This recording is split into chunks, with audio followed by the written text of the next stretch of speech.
After watching this video, make sure you scroll down to the description box because I will always include the key takeaway and the journaling prompts as well as a somatic practice for you to integrate what we talk about in the video. So make sure you check out the description.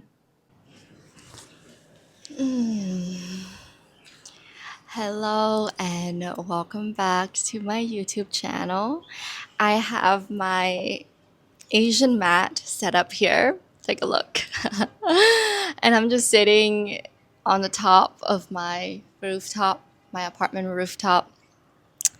And I'm just so, it's funny to see how every time I'm making content, there's a different setup and something is always improving. So for those of you that are looking to create content or to, put your creative stuff out there, my message for you right away is that as you continue on this journey, your creative expression and the way that you set things up, the way you do things, will always change and evolve. Because I used to be the person that thought, if I just had my shit figured out, if I can just have my process, my structure, everything figured out, then I'll be safe, I'll be good. And so I kept looking for strategies and structure and like a template so that I can feel safe.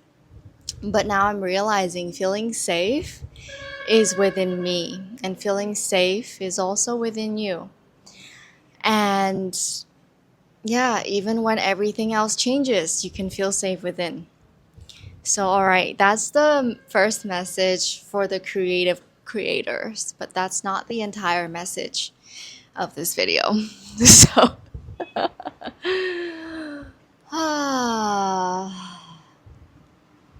so I wanted to come on here and share a very important message on boundaries today, and that is that for those of you that are really afraid to set boundaries, whether you were never taught to set boundaries when you were younger, or whenever you try to, the people that you set your boundaries with either pushed back, rejected it, invalidated you. Somehow you never really had a corrective experience with setting boundaries, or you never had a healthy modeling of setting boundaries. And I wanted to come on here and make this video for you because I was truly somebody who was really afraid to set boundaries. And I'm not perfect today, but there has been a lot of things that had helped me along the way. And I wanted to share them more so as this emotional reassurance to you that it's okay to set boundaries. Because when I was younger, and maybe not even younger, maybe just even a few years ago, I was afraid to set boundaries. And the thing is that I think the territory always continue to expand. I think there'll always be moments where I'm afraid to say something or afraid to set a boundary. So I feel that there's always that edges of growth. But what I want to share so far with you is that you don't have to be afraid to set boundaries. Setting boundaries doesn't make you a bad person. It doesn't make you guilty for loving yourself. And setting boundaries with others people doesn't make you a mean person. You see, I was so afraid to set boundaries before because I was afraid of looking like a mean person. Because I got so much worth and a sense of a good girl by being someone who was kind and nice and moral and ethical. And there's nothing wrong with that. I think we're all taught to be good people. We're all taught to be good girls, good boys. Being a good person is still valuable, that's not what I'm saying. But what I am saying is when you're not being kind to yourself, when you think that you are being kind to others, but you're actually enabling a bad behavior or enabling a violation of something within your relationship, when you're allowing a violation, something that actually harms you, when you allow something that actually harms you, that is when it is no longer about kindness and about being nice or about being a good person, but it's you not being able to stand up to be that kind person to yourself. This message isn't to shame you. It isn't to shame the other person. It's simply to shed lights on what is it that you need to own inside of you so that you feel comfortable setting the boundaries that you know you need to set. Do you need to validate the fact that you are already a good person? Do you need to validate the fact that you are already a kind person? Or do you need to validate the fact that you are not a selfish person? Because whatever it is that you need to validate inside first, that is your first thing that you need to validate. That will allow you to set the boundaries that you need to set. So I come here to share this message that, you know, you don't have to be afraid of setting boundaries. You don't have to be afraid of people judging you and telling you that you're a bad person, that, you're wrong, or you are selfish, or you are heartless, or you are not human, or you don't care about them, or you don't love them. People who are used to violating and abusing or manipulating others, whether that comes from an intentional or unintentional place, when they are used to that pattern, that is what they will project onto you. That is also the pressure that they live within their own lives. They may have felt like, oh, well, if I don't help this person, I'm going to look like a heartless person. So then they project their own perspective onto you. Well, you don't help me, so you are a heartless person. When in truth, that is their perspective of how they should live their lives. There's a lot of different kinds of values and moral beliefs that all of us are navigating in this world, I think. There are morals, ethics, compass, values that came from generations ago, and there are more contemporary ones, and things are always shifting and changing. I don't think there's any right or wrong, because I think coming from this in a logical way will only make you feel confused. Like, oh, am I really doing the right thing or am I doing the wrong thing? I think the truth of all of this is going back to your body, right? And feel what emotions are coming up, right? Is it guilt? But is it also a knowing that you need to set the boundaries because there's anger? Is there a kind of resentment, right? Because if there's anger and resentment, that's a big sign that something has violated what feels healthy for you. And when there's guilt, it means that there's still, right, a part of you that wonders, well, if I don't help, am I a bad person? So listening to the emotions doesn't mean that you do what they say, right? When you feel anger, it doesn't mean that you express anger. When you feel guilty, it doesn't mean that you follow what the guilt tells you to do. Not all of the time, at least, right? So I think there's a lot of emotional discernment and emotional intelligence to kind of distinguish between the two. But to make this very simple is going back to your body and ask yourself, am I really being a bad person for setting the boundary here? Or is it that it is not serving the other person in the way that they wanted me to? Right? Look at the equation, look at the scale. Look at the scale. If you are setting this boundary, are you balancing the scale of your self-care and perhaps thinking about the other? Or are you putting way more weight on their side of the scale. Oh, well, you need to save them. You need to help them. You need to abandon what you feel in order to help them. So look at the scale.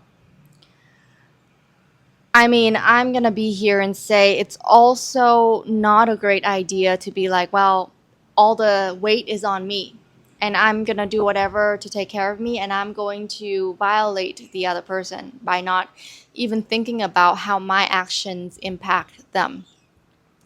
I think the scale must be balanced in the way you perceive things.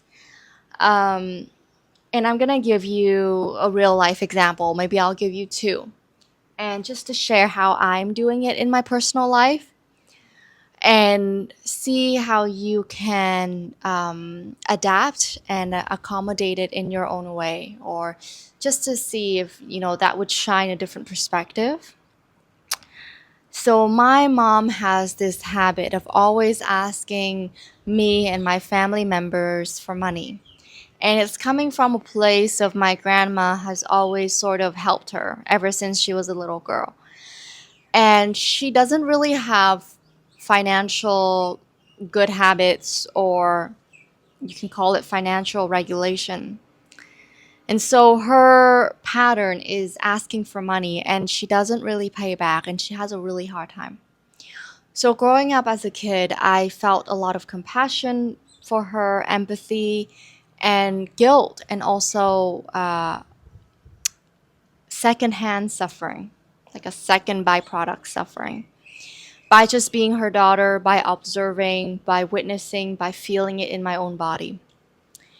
So when I became an adult and my mom kept asking me for money, at first I gave out of guilt. And then over time, I realized that this is something that would be considered as enabling and not exactly healthy, because it was draining my own financial account. And, I'm not a millionaire, right? Like, I'm not somebody yet who is have that capability to give my mom money every month.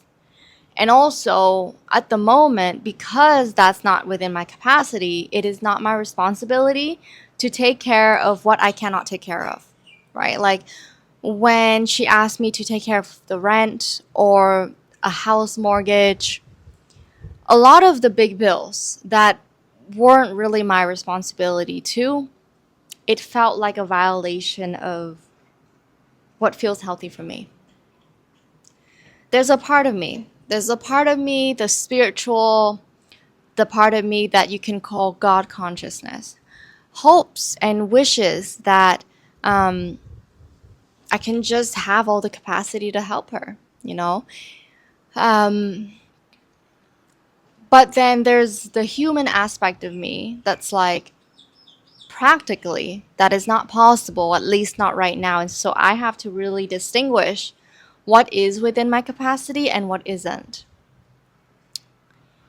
From a therapeutic standpoint, it taught me to see that it isn't my responsibility to do everything that my mom asks of me, even though it feels like the right thing, based on the should, based on cultural values, based on ethical, moral values, like, oh, well, your mom sacrificed everything for you, so you should sacrifice everything back. That is a moral value compass that I was taught growing up, and still it lives inside of me. Even though I've learned all these things about boundaries, even though I've learned all these things about therapy and responsibilities and discernment, still that part lives in me, right? And that part of me is sensitive, and that part of me is vulnerable. That part of me is vulnerable every time she asks for money. So, where I am in this situation and what I wanted to share with you is that just look at everything holistically. Just look at everything in your life holistically and think about whether you can meet the other person's request, or if you needed to set a boundary to take care of yourself. So in my mom's situation, I set a boundary that, I'm sorry, mom, I cannot continue on this pattern. I know our family has continuously given you money and financial support for many years in your life, and I'm not going to be the one to continually rescuing you. Number one, I don't have the financial capacity. If I did, I probably would. I would still put a limit on that, though. It wouldn't just be like giving you money for no reason. There would absolutely be guidelines around what I'm giving and what is it for.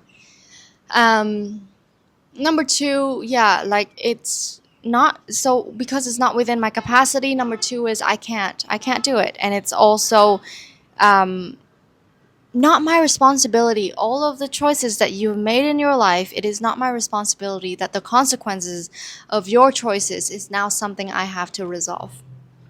And that's really hard. There's a tender part of me that's like, oh, but what if? What if? But I take the stand for myself. I take the stand for myself to say that I can't, and I won't. And it's been hard. Okay, it's been a hard choice. It's still a hard decision to think about on a daily basis, but it is what I have to do.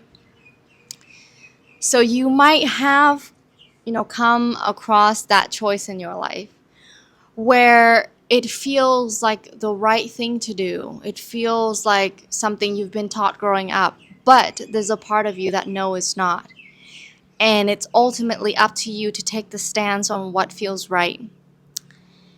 And, when you come on my page and listening to something like this video, I refrain from saying, what's right and what's wrong. And I would rather open up the space for you to question and contemplate. I know there's a lot of content and things out there in society that can easily tell you what is right and what is wrong, right? Like, oh, it's always right to set the boundary. It's always wrong to do this, do that. I think life has a lot more complexity than that.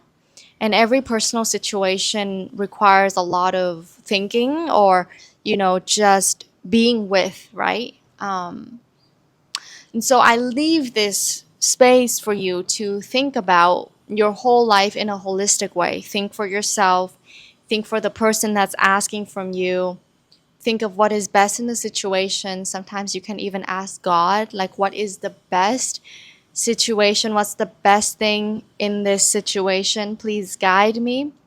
Sometimes I do that.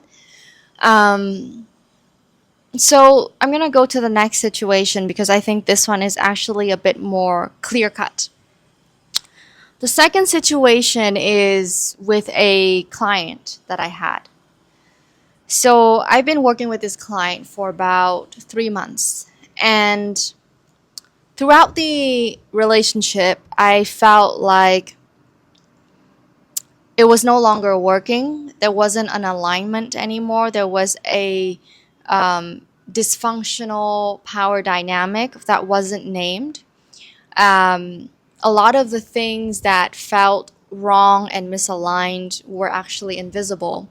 And of course, I'm keeping everything anonymous. I don't ever share any kind of personal information about a client. And so I'm more so sharing this from my perspective and the situation. So it was misaligned, and I started to notice the signs, but I didn't really do anything about it because I put things aside and I tried to, be the clear channel, the self energy centered coach to be there for my clients. And I also thought that, when we worked together for the first month or two, I thought, well, maybe there are just things to kind of wait and see or to figure out or to see how it goes. By the end of month number 3, I truly realized that I was feeling drained. There were invisible energetic boundaries that weren't being honored. There were energetic violations. And I had to put a close to it. I had to close up that container. And when I closed up the container, of course, the client was not happy. The client was frustrated, was not happy about it.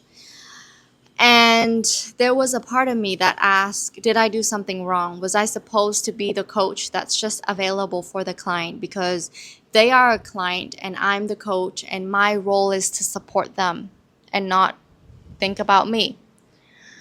And so there was a part of me that thought of that, and thought that that was true and that was the truth to kind of operate on. But I would say that's the part of me that self-abandon, that things I have to overgive, give everything without taking care of myself. And I would say that part isn't fully my true adult and aligned self. That sounded way more like a younger part of me.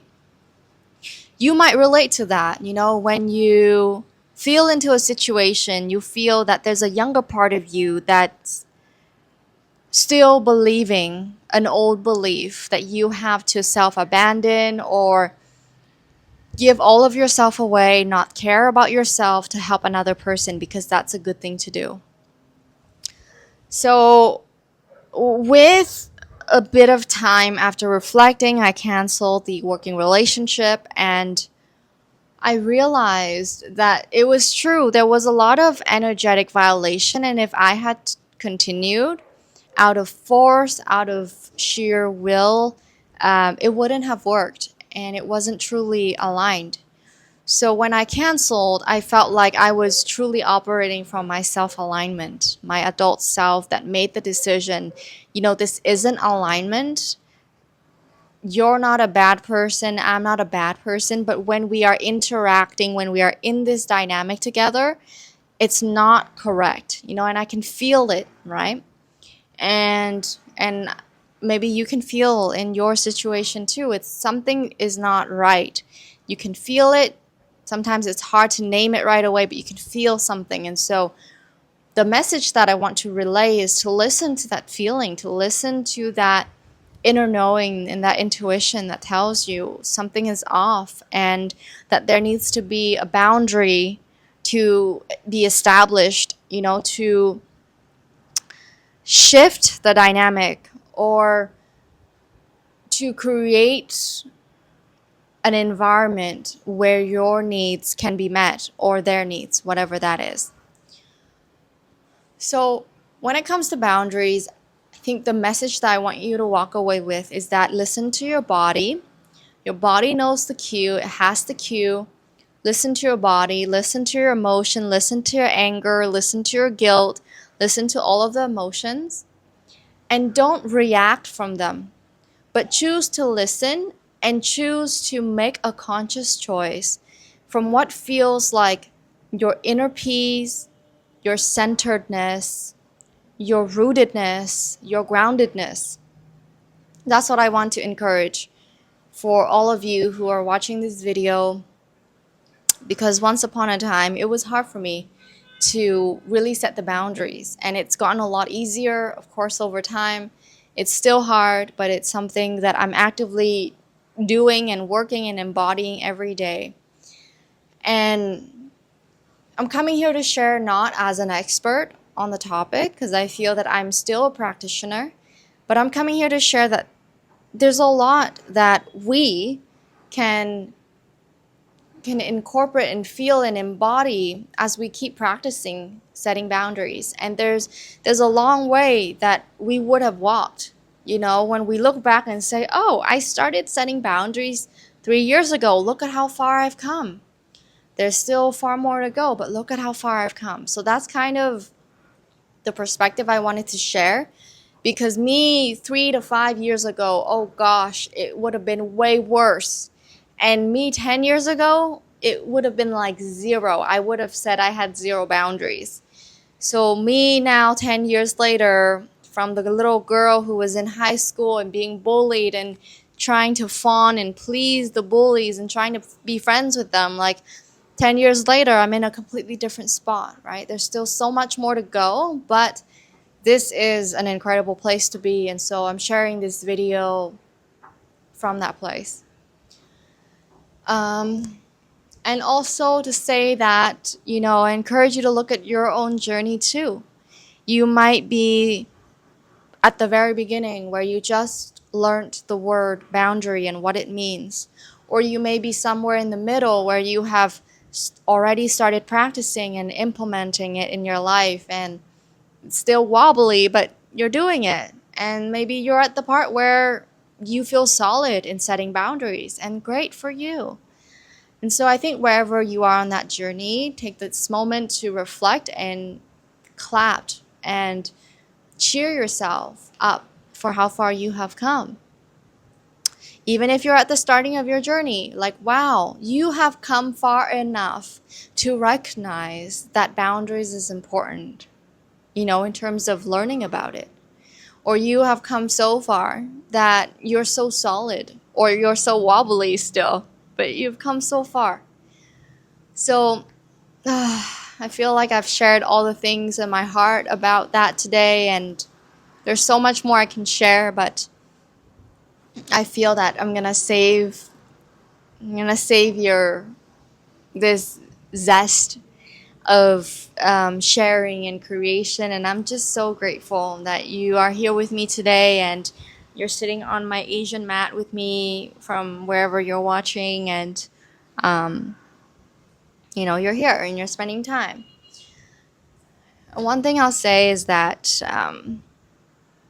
I don't think I'll do my content like everyone else. That's something I've been actively thinking about. A lot of people have various types of edits and structures and doing it in a very formal way. But I feel called to just let it be natural and just be myself and just let things flow.